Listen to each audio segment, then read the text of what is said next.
Where did you guys go yesterday? We've had lots of time this tour. We've had many days off. We went to Barranquilla and we just swam in the pool in the ocean. It's been very relaxing.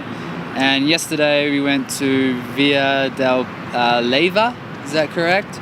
Good that stuff, was Daniel. really, really fun. What a beautiful town. I just lay in bed, That which sounds is very good too, relaxing though, as well. It's been great. It's been really nice. This is the fifth time we've been here. Something like that. Yeah. It gets more specific every time. The first time you come, you try everything for the first time. But now that it's the fifth time, it's just trying to find the more esoteric restaurants or the places you haven't been yet, and kind of just exploring the city in a more casual way. It was good that we did that touristy thing yesterday.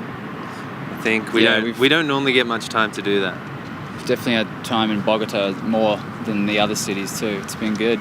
This is one of those cities that's gotten better every time that I come here. At first I wasn't so sure, but now I think I really like it. Yeah. Benjamin?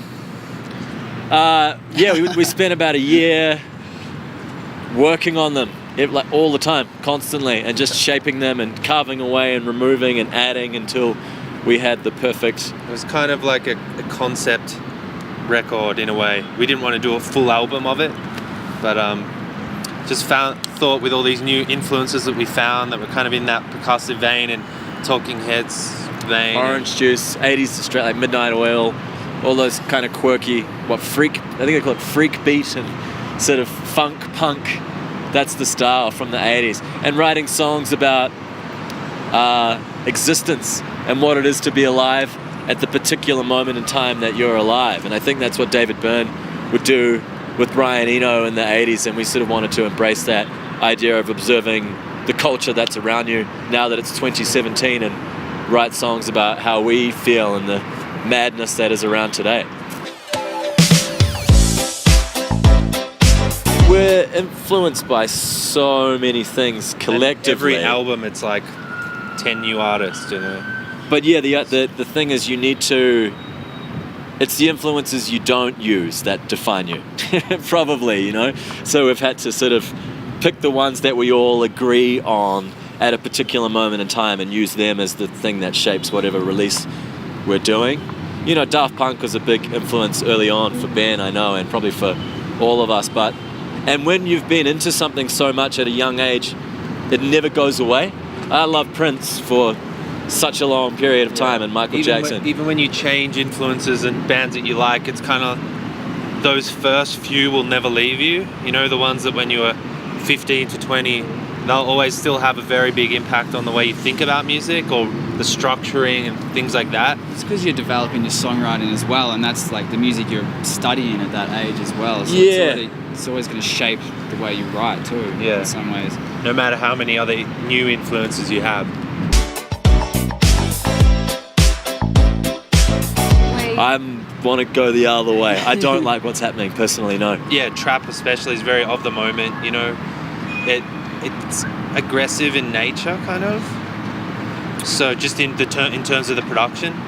And when people aren't feeling that kind of intensity in a few years' time, they're not really going to want to listen to the darker, aggressive stuff. And it's just the same shit over and over, the same story. It's like it's very momentary. Like it's not going to stand the test of time. And that's actually the point of it. Like it's about just drinking cough syrup and then rapping whatever comes out.